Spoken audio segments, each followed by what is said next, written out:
ফোনটা hello hello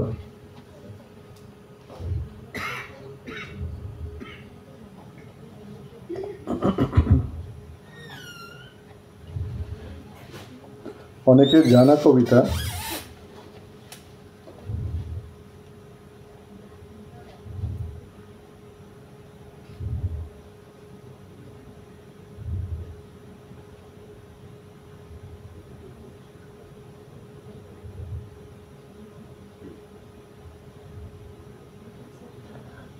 যে গল্পের এই কবিতাটার মধ্যেও একটা গল্প আছে, কিন্তু এই গল্পটা তো দুটো চরিত্রে, যে চরিত্রের একটা হয়তো আমি আর একটা হয়তো আমার পরিচিত কোনো মানুষ, পাহাড়কে নিয়ে কবিতাটা, এবং যেখানে গানের অনুষঙ্গ আছে, বিভিন্নভাবে সেই অনুষঙ্গের কথা বলা হয়েছে। তোমরা হয়তো কবিতাটা আগে শোনোনি। তুমি গান ভালোবাসো না, পাহাড় ভালোবাসো, তবু নিজের অজান্তে রবীন্দ্রনাথ গাও। প্রথম পাহাড় দেখে আমাকে জড়িয়ে ধরেছিলে, গুনগুন করে গাইছিলে, আমি তোমার সঙ্গে বেঁধেছি আমার প্রাণ। তখন তোমার ঠোঁট কাঁপছিল, দু হাতের মুঠি শক্ত করেছিলে, তোমার উচ্চারণে ছিল ভালোবাসার বাঁধন। বারবার সুর ভুল করছিলে, হঠাৎ মুঠি আলগা করলে, সুর লাগলো তোমার গলায়, গলা ছেড়ে গাইতে লাগলে, বাঁশরি বাজাই ললিত বসন্তে, সুদূর দিগন্তে সোনার আভায় কাঁপে তব উত্তরী। পাহাড়ের চোখ বেয়ে তখন ঝর্ণা, বরফ গলতে শুরু করেছে, মুগ্ধতা ছেয়ে গেছে মেঘে মেঘে। পাহাড়ের বুকে তখনও রবীন্দ্রগান। আমার সকল নিয়ে বসে আছি সর্বনাশের আশায়। তুমি গান ভালোবাসো না, পাহাড় ভালোবাসো, তোমার সেই অভিমানের পাণ্ডুলিপি চুরি হলো এই পাহাড়েই। কাঞ্চনজঙ্ঘার সোনালি আলো নরম আদর মাখল।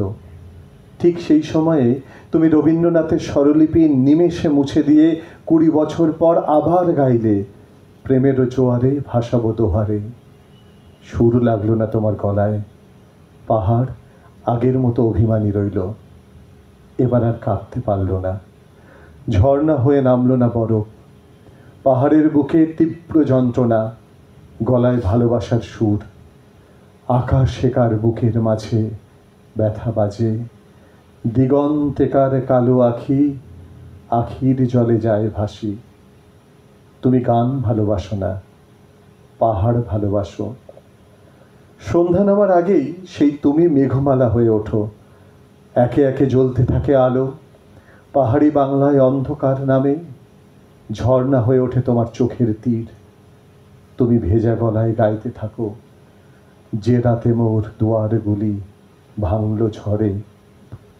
কাঁপতে থাকে ঠোঁট, সুর পথ হারায়, অগোছালো লাগে রবীন্দ্রগান। দাঁড়িয়ে আছো তুমি একই, ঘর ভরা মোর শূন্যতারি বুকের পরে। আমায় জড়িয়ে ধরে তুমিই পাহাড় হয়ে গেলে, আমি রইলাম তোমার অচেনা শুকতারা হয়ে। বাইরে বৃষ্টি পড়ছে অঝোরে, তুমি তখনও গাইছো, সব যে হয়ে গেল কালো, নিভে গেল দ্বীপের আলো। আকাশ পানে হাত বাড়ালেন কাহার তরে। এইখানে দেখো বিভিন্ন অনুষঙ্গ আছে, রবীন্দ্র গানের অনুষঙ্গ আছে, এবং সেই একটা গল্পকে এই অনুষঙ্গে রাখার চেষ্টা হয়েছে। এবছর দার্জিলিংয়ে ঘুরতে গিয়ে নভেম্বর মাসে এটা আমি লিখেছিলাম। তোমাদের গল্পটা আমি শুরু করছি। তোমরা নিশ্চয়ই গল্পের নিয়ম বুঝেছ। প্রত্যেকে গল্প বলবে 1 মিনিট করে। একজন কেউ আছে যে ঘড়িটা দেখবে, স্টপও আছে 1 মিনিট হচ্ছে কি না, তাহলে উঠে আসতে হবে। খালি তোমার সময় তুমি গল্পটা তোমাকে বলতে হবে তোমার জায়গাতে। গল্প ছাড়া ঘড়ি দেখা যাবে না। আচ্ছা, মলয় বলার পরে মলয় ঘড়ি দেখবে। হ্যাঁ, প্রথমে বলবে, তারপরে শুরু করি। তাহলে তারা গল্পটা বলে সেই অনুষঙ্গে তার প্রিয় কবিতা বা গান মানে গল্পের সঙ্গে বিফিটিং করে সে গাইবে সেটা। গল্পটা তো সে শুরু করবে, গল্প তার যে 1 মিনিট, সেই 1 মিনিটের মধ্যে গল্পটা বলে গানটা ধরবে। হ্যাঁ হ্যাঁ হ্যাঁ, একদম গল্প তো চলবে, মানে গল্প শুরু হচ্ছে ওখানে আর শেষ করছে ও, এরপরে আবার ও শুরু করবে শেষ করবে ও, এভাবে যাবে, খুব মজা হয়। তার মানে এখানে ভাবনাটা কিন্তু প্রত্যেক মন দিয়ে শুনতে হবে। এখানে সব থেকে দুটো জিনিস একসঙ্গে কাজ করছে, তোমার ইমাজিনেশন, তুমি কল্পনা করছো। হয়তো ও মলয় যখন আমি যখন গল্পটা বলতে শুরু করেছি, মলয় ভাবছে তাহলে আমি এইভাবে গল্পটা নেব, আমি হয়তো মাঝখানে টুইস্ট দিয়ে গল্পটা বদলে দিলাম। মলয় যখন বলছে, আকাশ ভাবছে বা এই তো গল্পটা ঠিক যাচ্ছে, আমি এখানে আকাশ যা বললো পরেরটা, ও হয়তো তখন ভাবছে এখানে আসবে যখন আমি এই কবিতাটা করব, গল্পটা আস্তে আস্তে কোথায় চেঞ্জ হয়ে গেল অন্য জায়গায়। সুতরাং এইভাবে গল্পটা তোমার ভাবনা, মন দিয়ে শোনা এবং সঙ্গে সেটা বলা, প্রত্যেককে বলতে হবে, ভুল হোক ঠিক হোক। আর রচনা নয়, গল্প বলা হচ্ছে রচনা নয়। তুমি তোমার বন্ধুর সঙ্গে, প্রিয় মানুষের সঙ্গে যেভাবে কথা বলো, গল্প বলো। জানিস তো আজকে আমাদের কি হলো, আমাদের লাস্ট সেশনে বিশাল আনন্দ হলো, মুরগি করা হলো সব, আর মানুষ সবচেয়ে বেশি মজা পায় কাউকে মুরগি করতে। সুতরাং এই এই ভাবনা চিন্তাগুলো মাথায় রাখতে হবে। আচ্ছা, আমি গল্প শুরু করছি তাহলে। আকাশ কালো করে আছে, তখনও বৃষ্টি শুরু হয়নি। সেক্টর 5-এর 5তলা কফি শপে উইন্ডো স্ক্রিনের পাশে দাঁড়িয়ে অঙ্কনা ভাবছে তার ফেলে আসা বন্ধুর কথা। এই অফিসে কাজের এত চাপ, কারো কথা ভাববার মতো সময়ই নেই। কিন্তু কফি ব্রেকে যখন পাশের টেবিলে অন্য বন্ধুরা তাদের বয়ফ্রেন্ড নিয়ে বসে থাকে, তখন হঠাৎ করে অঙ্কনার মনে পড়ে সৃজিতের কথা। সেদিন অঙ্কনা যখন মেঘের দিকে তাকিয়ে সৃজিতের কথা ভাবছে, হঠাৎ যেন বিনা মেঘে বৃষ্টিপাতের মতো সৃজিত পিছন থেকে অঙ্কনাকে দেখে বলল, কিরে কেমন আছিস, তুই এখানে? বললো, এই অফিসেই আমি ইনচার্জ হিসাবে জয়েন করেছি, 2 দিন হলো। কাল তো তুই আসিসনি। তুমি মলয় না, ওখানে বসে বসে বলো, মাইক নাও। এই কেউ তো এটা অডিও রেকর্ড করো, হ্যাঁ, পরে গল্পটা আমরা পুরো লিখবো। এই পর্যন্ত রেকর্ড আছে কারো কাছে? এখানে রেকর্ড আছে? হ্যাঁ, মলয় বসে যাও, ওখান থেকে গল্প পরপর ইয়ে হবে। অঙ্কনা সৃজিত বসো।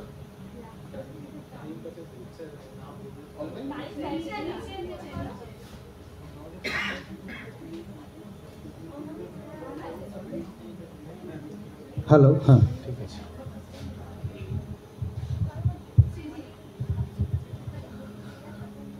সেদিন হঠাৎ বৃষ্টির বিকেলে অঙ্কনা সৃজিতকে দেখতে পেল। যখন সে পার্ক স্ট্রিটের অফিস থেকে বাড়ি ফেরার জন্য বাসের জন্য দাঁড়িয়েছিল, ঠিক যেন সৃজিত তাকে পেছন থেকে ডেকে উঠল। এক পলকেই অঙ্কনা যেন ফিরে গেল সেই কলেজের দিনগুলোতে।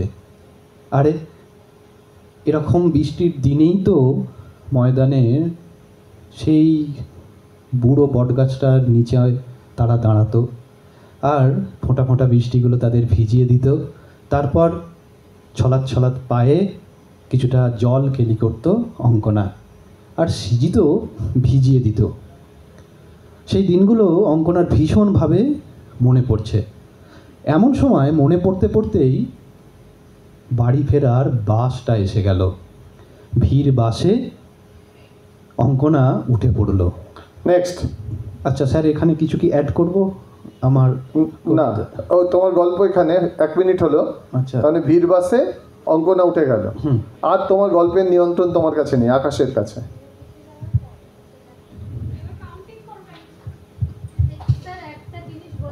হ্যাঁ হ্যাঁ হ্যাঁ, তোমরা যে কোনো কেউ চেঞ্জ করে আবার নিজের ট্র্যাকে আনতে পারো, আবার কেউ চেঞ্জ করে দিতে পারে, গল্পটা চলবে এইভাবে।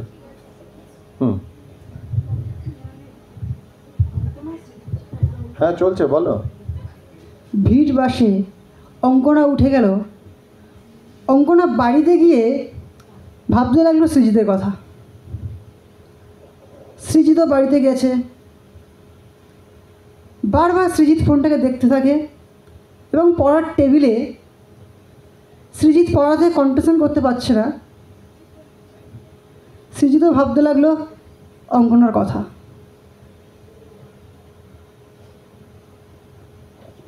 ঠিক আছে, এখানে থাক তাহলে। বাড়ির টেবিলে সৃজিতও ফোন রেখেছে, ও দেখছে অঙ্কনার ফোন এসছে কিনা।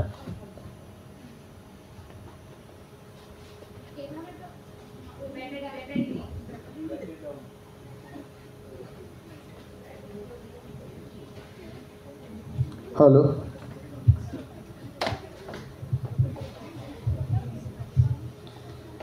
হ্যালো,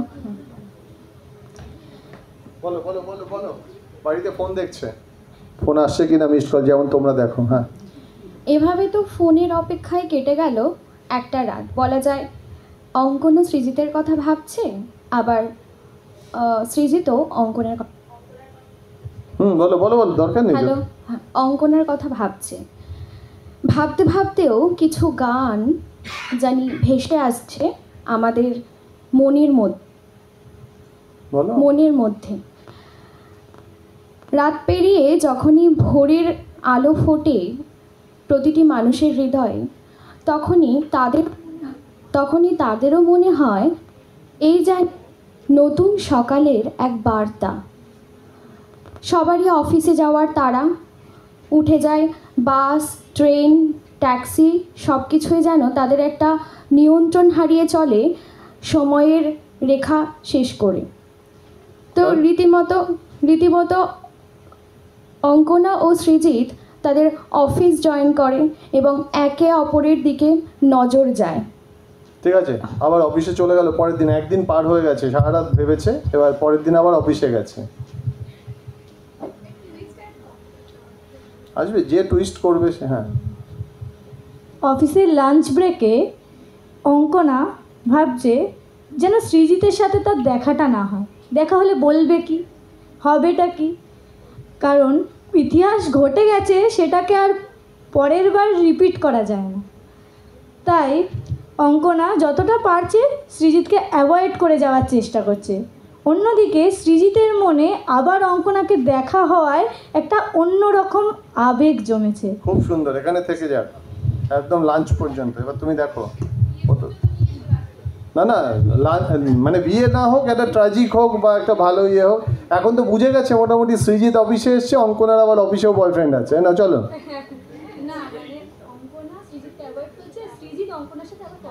কথা বলতে চাইছে। অঙ্কনা সৃজিতকে অ্যাভয়েড করলেও মানে লাঞ্চ টেবিলে এসছে ওরা, অফিসের লাঞ্চ টেবিলে। হ্যাঁ, জানি না, সে তোমরা বয়ফ্রেন্ড লাঞ্চ হ্যাঁ দুপুরে লাঞ্চ টেবিলে আসতে অঙ্কনা এবং সৃজিত আলাদা আলাদা চেয়ারে লাঞ্চে বসেছে। কিন্তু অঙ্কনার মনের মধ্যে একটা উথাল পাথাল চলছে এবং সৃজিতের মনের মধ্যে একটা উথাল পাথাল করা ব্যাপার চলছে। কাউকে বলতে পারছে না। এদিকে অঙ্কনার তখনই যেন মনে হচ্ছে ওনার কি মানে বলো বলো। হ্যালো, সৃজিত কি কারোর সাথে আবার সম্পর্কে জড়িয়েছে, নাকি তার সঙ্গেই তার সেই পুরনো ফেলে আসা দিনগুলোর কথা এখনও তার জন্য কিছুটা হলেও ভাবছে। ওদিকে সৃজিতেরও সেই একই অবস্থা। সেও মনে করছে যে অঙ্কনা কি অন্য কারোর সাথে সম্পর্কে জড়িয়েছে, নাকি সেও তার মতন অপেক্ষা করছে তার জন্য, কিন্তু কেউ কাউকে বলতে পারছে না। এদিকে অঙ্কনার মনের মধ্যে কয়েকটা লাইন ক্রমাগত ঘুরেই চলেছে। দেখা হলো বছর 4 পর। তুইও এখন অন্য কারোর বর, অন্য কারোর ঘর। এখন অনেক হালকা রঙের শার্ট, ঠোঁটের নিচের চুম্বকটাও নেই। ভিড়ের মাঝে দেখতে পেলাম তোকে, হারিয়ে গেলাম বিপদ পাড়াতে। বাহ, নেক্সট।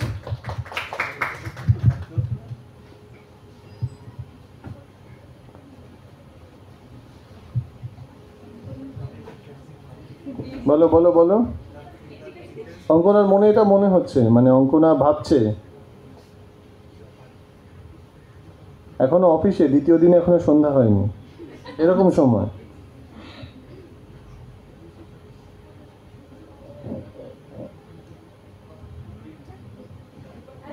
বলো, যেটা যেটা পারবে বলো।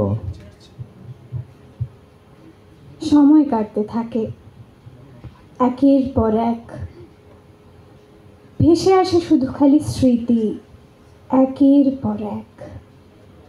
এরপর এরপর ভবিষ্যৎ কি ভাবতে থাকে অঙ্কনা। সৃজিতও লাঞ্চ টেবিলে তখন বসে, কথা হচ্ছে না কারোরই, একে অপরের প্রতি শুধু চাওয়া মনে মনে। সে সময় হঠাৎ করে পাশের কেবিন থেকে, সৃজিত, চিনতে পারছিস? তুই মেলা? ঠিক, এখানে থামো, আবার টুইস্ট দিয়ে দিয়েছে গল্পের এখানে, একদম ক্লাইম্যাক্সের জায়গায়। আমরা এতক্ষণ ভাবছিলাম যে অঙ্কনার বয়ফ্রেন্ড আছে, এখানে দেখা যাচ্ছে সৃজিতের যেই সময় অঙ্কনার সঙ্গে ছাড়াছাড়ি হয়েছিল তখন আরেকটা মেয়ে তার সঙ্গে দেখা হয়ে গেছে একই অফিসে। এবার তো এক মালি দো ফুল। চলো। মেলাকে দেখে সৃজিত অবাক। সৃজিত হঠাৎ বলে উঠল, তুই এখানে? এরকম অভিজ্ঞতা সায়নেরও আছে, বলো। এদিকে অঙ্কনার মনে প্রশ্ন, এই মেয়েটি কে? তারও তো মন এখনো পড়ে রয়েছে সৃজিতের দিকেই। সৃজিত কথা বলতে এগিয়ে গেল মেলার দিকে। মেলা সৃজিত কথা বলছে অনেকক্ষণ, কিন্তু শোনা যাচ্ছে না। অঙ্কনা চাইলেও সেটিকে এড়িয়ে যেতে পারছে না। তার মনটা চলে যাচ্ছে, কানটা চলে যাচ্ছে সেই দিকে। সেই পুরনো প্রেম যেন আবারও জেগে উঠছে অঙ্কনার মনে। এদিকে সৃজিতকে দেখে মনে হচ্ছে সৃজিত যেন অঙ্কনার সাথে যে সম্পর্ক গড়ে উঠেছিল সেই সম্পর্ক থেকে ধীরে ধীরে বেরিয়ে এসেছে। এমন সময় বসের ডাক। ঠিক আছে, বস ডাকলো, দেখো কি বলছে বস।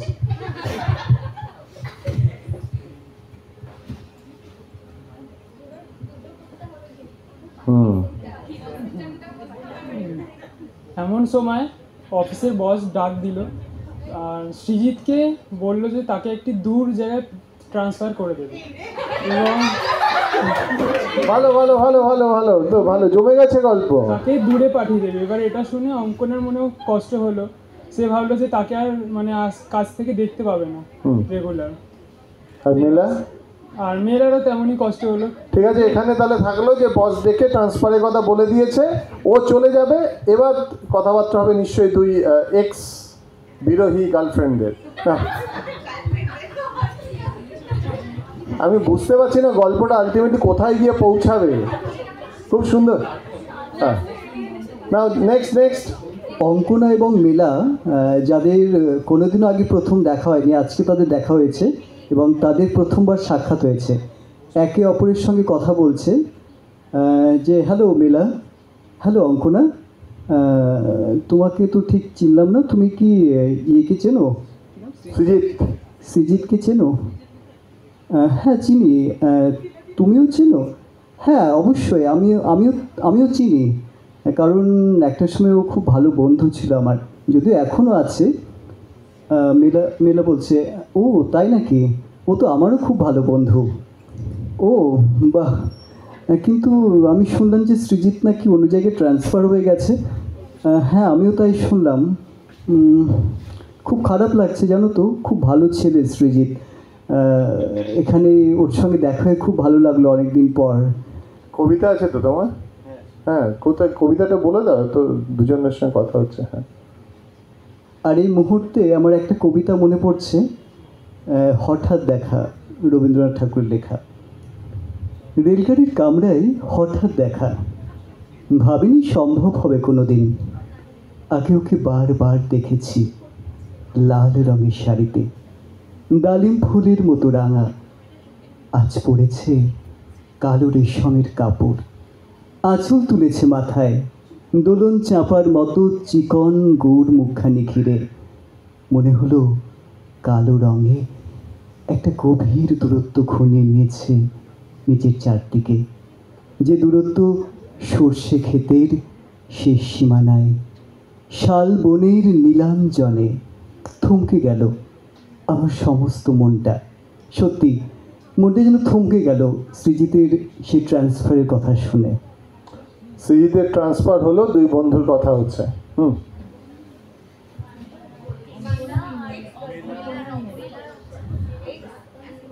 অঙ্কনা আর মেলার কথোপকথন চলছে, চলতে চলতে হঠাৎ করে অঙ্কনার খেয়াল পড়লো যে মেলা হাত দিয়ে চুলটাকে সরাচ্ছে, আর চুলের সিঁথির মাঝখানে ছোট্ট যেন একটা লাল রঙের সিঁদুরের টিকা।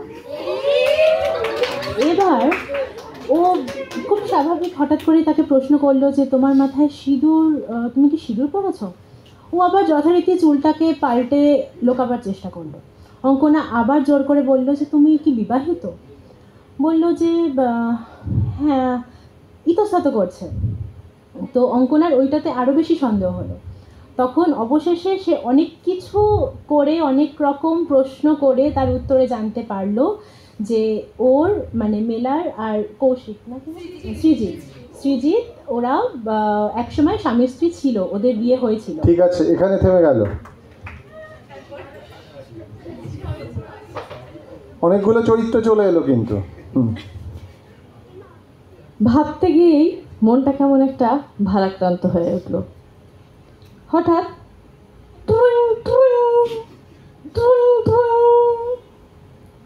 ফোনটা বেজে উঠল।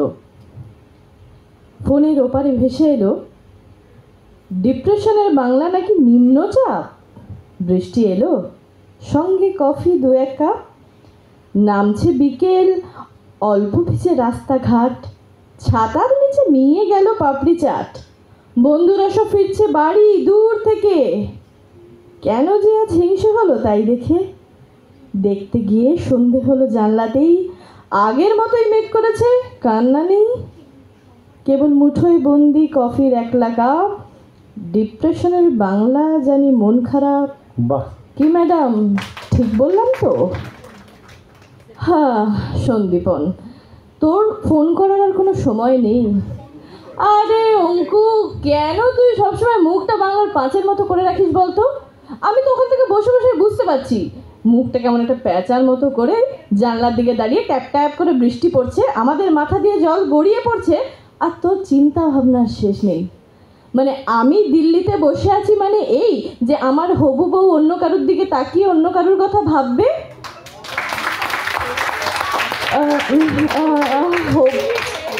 বাজে কথা বলিস না তো। আমি আবার অন্য কারোর দিকে অন্য কোথাও ভাবলাম? আরে বলিস না, প্রজেক্টের না খুব চাপ, যখন তখন যাকে তাকে ট্রান্সফার করে দিচ্ছে। এই পর্যন্তই থাক, ট্রান্সফার অবধি, কারণ দেখা যাক পরে। না না না না না, সবাইকে বলতে হবে।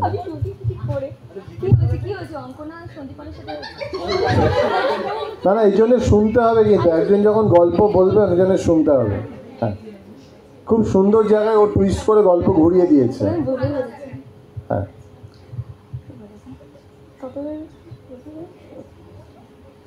সৃজিত তো ওই ছিল মেলার তখন সঙ্গে জিয়া কি তার নাম ছিল ওটা, সৃজিত অঙ্কনা। মেলা আর অঙ্কনার মধ্যে তখন কথোপকথনে অঙ্কনা মেলাকে জিজ্ঞেস করলো তোমাদের কি বিচ্ছেদ হয়ে গেছে সৃজিতের সাথে? তখন অঙ্কনা মেলা বলল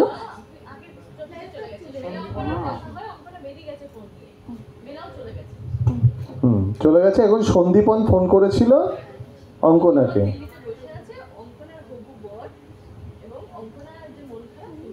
বুঝতে পেরেছে কারণটা কি সেটাই জিজ্ঞেস করছে। আচ্ছা, তো সন্দীপন অঙ্কনাকে জিজ্ঞেস করছে যে তোর কারণটা কি, হঠাৎ করে দুঃখ কেন? তো অঙ্কনা যথারীতি কথাটা তাকে বলে যে আমার প্রাক্তনের সাথে তার আমার দেখা হয়েছে, আমরা একই অফিসে এখন বর্তমানে কাজ করছি, কিন্তু বর্তমানে তার এখন এক জায়গায় সেপারেট হয়েছে। কিন্তু তার সাথে যে তার এরকম একটা সম্পর্ক ছিল সেটার কথা সে সন্দীপনকে জানায়, এবং সৃজিতের যে তার একটা বউ ছিল সেই সমস্ত কথা জানায়। কিন্তু তখন সন্দীপন বলে যে তাতে কষ্ট পাওয়ার জায়গাটা কিসে। একদম, এখানে কষ্ট পাওয়ার জায়গা কি জানতে চেয়েছি। পুরনো বয়ফ্রেন্ডের কথা বলেছে, তাতে বলেছে কষ্ট পাওয়ার কি আছে, ও তো দিল্লিতে বসে ওর কথা ভাবছে। কঠিন পরিস্থিতি তোমার। সন্দীপনের সাথে কথা বলতে বলতে অঙ্কনা দেখে এগিয়ে আসছে সৃজিত। কোথাও গিয়ে মনে হয় এখন সন্দীপনের থেকে সৃজিতের সাথে কথা বলাটা বেশি দরকার। ফোনটা রেখে দেয় কিছু না বলি। সৃজিতকে অনেক দিন পর সামনে পেয়ে প্রথম প্রশ্নই করে, তুই কবে বিয়ে করলি, আমাকে তো বললি না। এবং তার উত্তরে সৃজিত বলে, কেন, তোর রিলেশন স্ট্যাটাস কি, তুই কি এখনও সিঙ্গেল? কোথাও গিয়ে দুজনের মধ্যে কোনো কথা না হয়ে চোখে চোখে দুজনের আলাপচারিতা হয়, এবং তারপর কেউ কিছু না বলেই এগিয়ে যায়।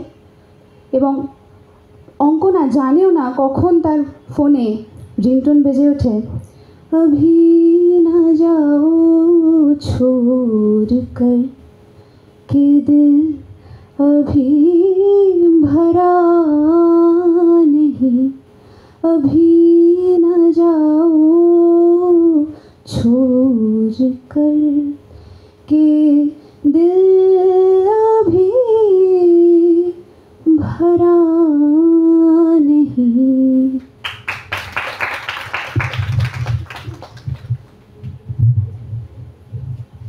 কি হবে, কঠিন পরিস্থিতি। তখন মিন টাইম, ওটা আমি বলবো না। মাইক্রোফোনটা খালি একটু কাছে নিয়ে নাও। হ্যাঁ, মিন টাইম সৃজিতও হেঁটে চলে যাচ্ছিল, তখন সৃজিতেরও একটা কল আসে। কল একটা হসপিটাল থেকে আসে, আর সে জানতে পারে মেলা বাড়ি যাওয়ার সময় একটা কার অ্যাক্সিডেন্টে মারা গেছে।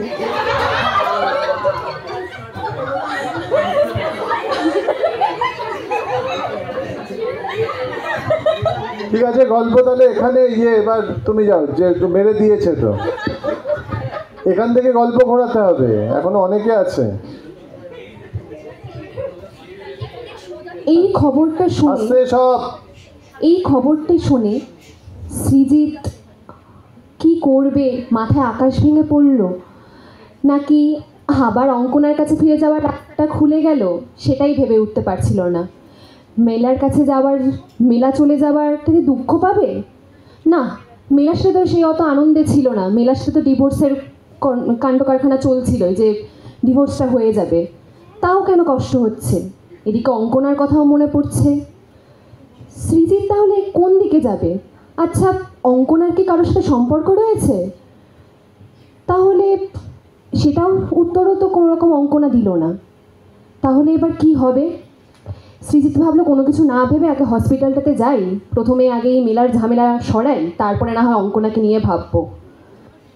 ঠিক আছে, এটা ভেবে তাহলে হসপিটালে গেল।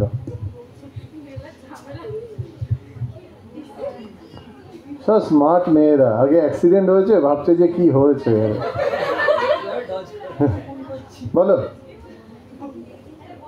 মেলার অ্যাক্সিডেন্টের খবর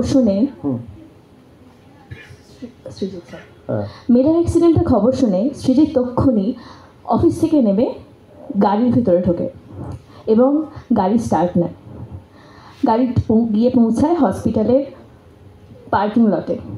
গাড়ি থেকে নেমেই প্রথমেই চোখে পড়ে অঙ্কিতাকে। অফিসের অন্যান্য কলিগদের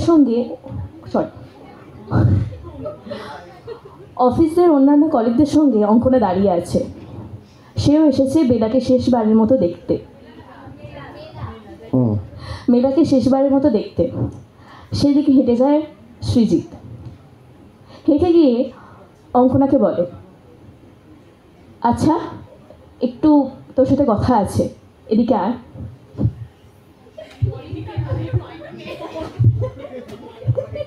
এইটাই মজা, যে পরের জন জানে না যে কোথায় তোমাকে নিয়ে ফেলবে, সেখান থেকে গল্প তোমাকে টেনে তুলে নিয়ে যেতে হবে।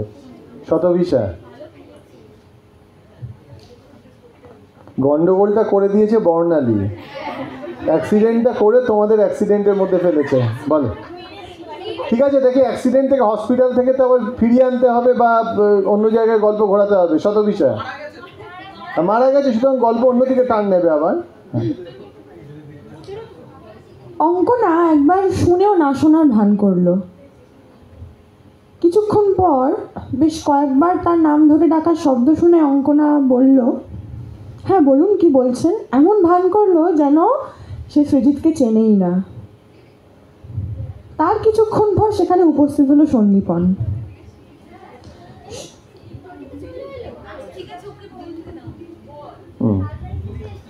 সন্দীপন আসার পর সে অঙ্কনাকে বলল, তুই সৃজিতকে চিনিস? তখন অঙ্কনা বলল যে হ্যাঁ চিনি, আমরা একই অফিসে কাজ করতাম এক সময়। ঠিক আছে, এবং তো থাক, তার মানে ও একটা ভালো জায়গায় অ্যাঙ্গেল দিয়েছে, মানে সৃজিত আর সন্দীপনও বন্ধু, কিন্তু ও জানতো না। ঠিক আছে, থেমে যাও, পরের জন।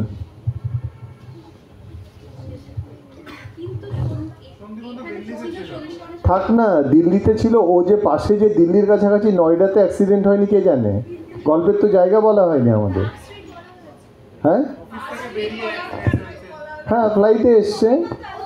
সন্দীপন হয়তো ওকে চমক দিতে চেয়েছিল, না জানিয়ে আসছিল, এয়ারপোর্টে কথা বলেছে।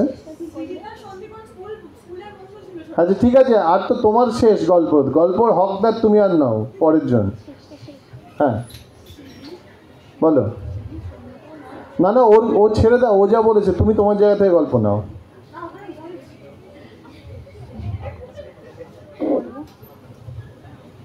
তোমাদের আরেকজন স্যার চলে এসছেন, পরে স্যারও বলবেন নিশ্চয়ই। বলো। সন্দীপন আশায় অঙ্কনা একটু অবাকই হয়েছিল। তারপরে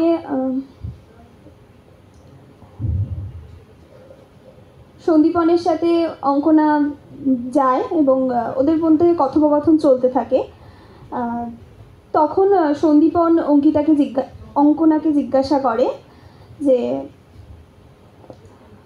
সৃজিতের সাথে সম্পর্কটা ঠিক কীরকম ছিল। তখন অঙ্কিতা সবটাই বলে এবং তার বর্তমান যে ফিলিংসটা সেটাও সে শেয়ার করে। তারপর ঠিক আছে, কীরকম ছিল সম্পর্ক জানতে চাই, কি বলবে এবার?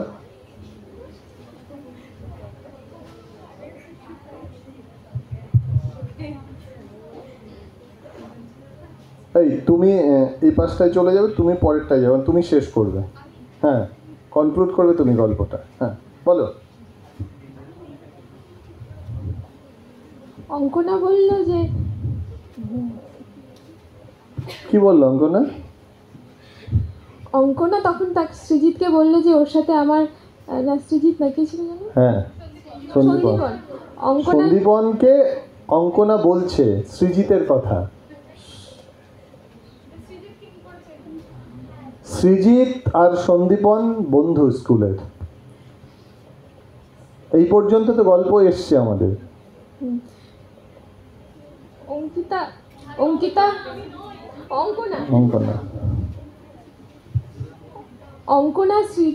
অঙ্কনা সন্দীপনকে বলল এবারে যে সন্দীপন সৃজিতের সাথে ওর খুব একটা ভালো সম্পর্ক ছিল, এখন সৃজিতকেও ভুলতে পারছে না, ও সৃজিতের সাথে আবার বিয়ে করবে।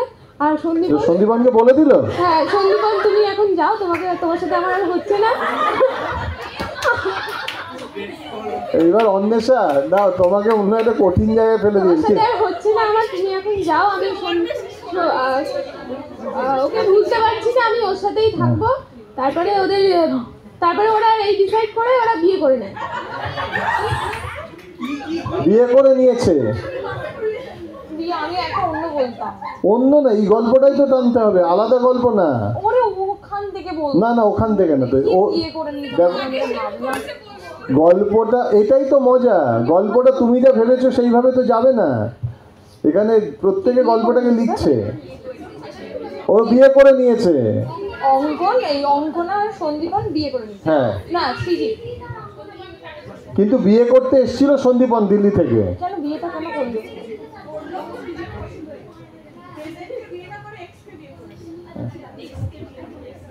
বিয়ে করে নিয়েছে। হ্যাঁ বিয়ে করতে যখন গেছিল, মানে সৃজিতকে যখন অঙ্কনা বিয়ে করলো, সন্দীপনকে বলল এই কারণে, কারণ মাঝখানে যখন এই কি বেলা না মারা গেছিল, তখন জানতে পেরেছিল, যখন এরা এইসব কাটিয়ে উঠেছিল, তখন একদিন সৃজিত অঙ্কনাকে বলেছিল যে ওর একটা ছেলে আছে।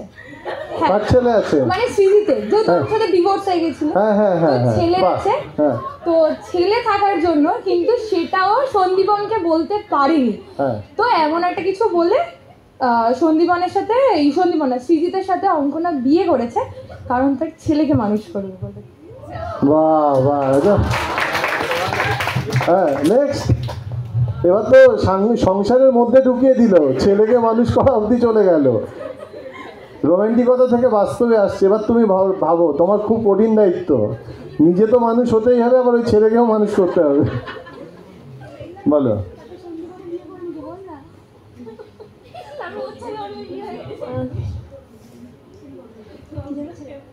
না না, বলো বলো। আসলে সৃজিতের একদম ছোটোবেলাকার বন্ধু ছিল হচ্ছে সন্দীপন, তো যাকে বলে একদম হরিহর আত্মা এরকম। তো মানে কি বলবো, যেটা বললাম, হ্যালো হ্যালো। তো তারপরে যখন বেলা মারা যায় আর তার ছেলেকে মানুষ করার এই ব্যাপারটাও মানে সৃজিতের মধ্যে আসে, যে মানে একা আরেকজন কেউ মানে ছেলের মা হলে কেউ ভালো হয়।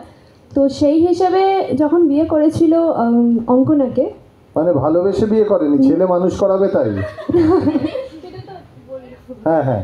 তো যেহেতু অঙ্কনার সাথে আগে সম্পর্ক ছিল, সেই কারণ থেকে একটা বিষয় উঠে আসে। কিন্তু পরে সন্দীপনও তার জীবনের একটা মানে যেহেতু খুব ভালো বন্ধু, তাই একটা তার জীবনের একটা পার্ট, অঙ্গ, যেমন তার ছেলে একটা জীবনের অঙ্গ, সেরকমই সন্দীপনও একজন তার। কার এটা? সৃজিত বন্ধু হিসেবে। মানে সৃজিত বন্ধুর দিকেও দেখছে, সন্দীপনের দিকে, ছেলের দিকেও দেখছে, শেষ পর্যন্ত ইয়েকে অঙ্কনাকে বিয়ে করলো। তো বন্ধুর একটা ভালোবাসা আছেই। তো এবার সৃজিত জানে যে সন্দীপন অঙ্কনাকে খুবই ভালোবাসে, মানে একদম যে সত্যিকারের যাকে বলা হয়। তো সেই কারণে সৃজিত তার নিজের ছেলের কথাও ভাবছে, আবার বন্ধুর কথাও ভাবছে। তো এইরকম একটা দোটানায় সে পড়েছে।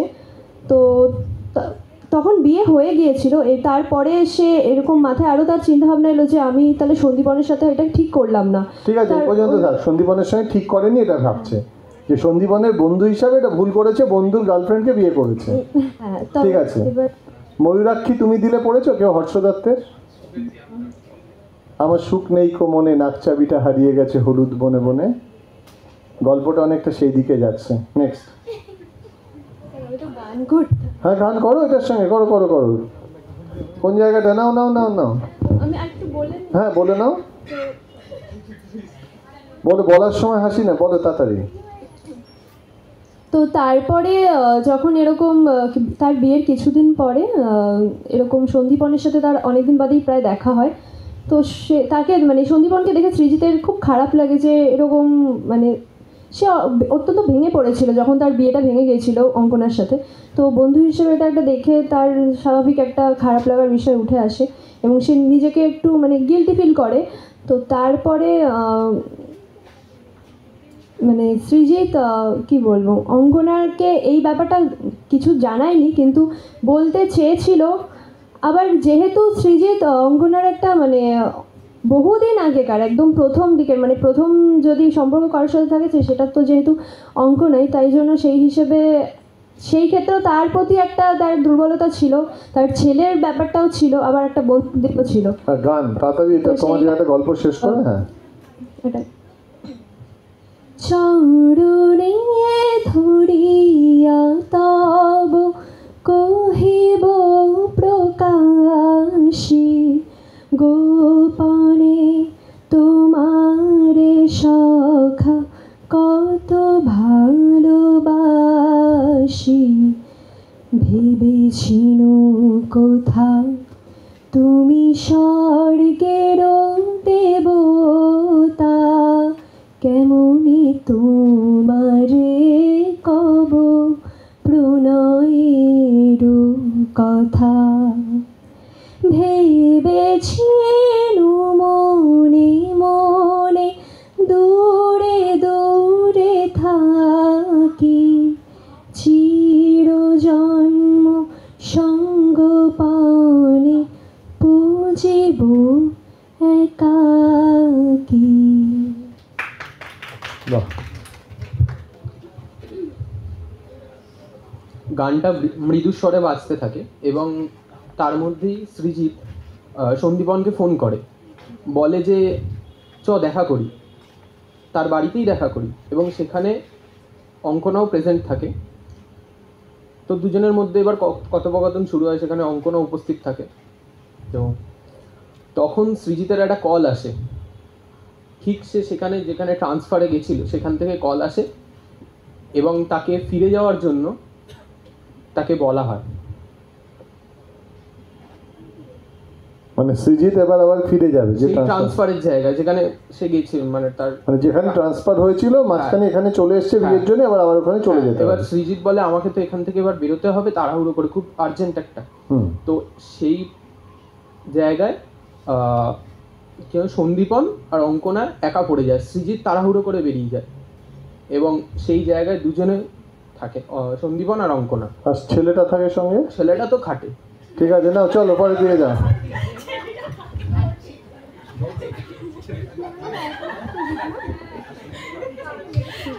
এই যে ওয়েব সিরিজের মতো হয়ে যাচ্ছে পুরো। বলো। অনেকক্ষণ একা থাকারই অনেক হেজিটেশন হতে থাকে, তাই সন্দীপ ওখান থেকে বেরিয়ে যায়। পরের দিন সকালে অঙ্কনার কাছে একটা ফোন আসে, কসবা থানা থেকে ফোন আসছে। আর গতকাল রাতে সন্দীপন চক্রবর্তী বলে একজন তালবাগান মোড়ে ড্রাঙ্ক অবস্থায় গাড়ি চালাতে গিয়ে অ্যাক্সিডেন্ট করে মারা যায়।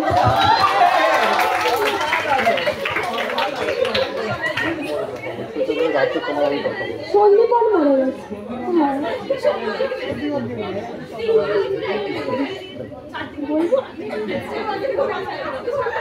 হ্যাঁ বলো বলো বলো, আমি কাকে মেরেছে?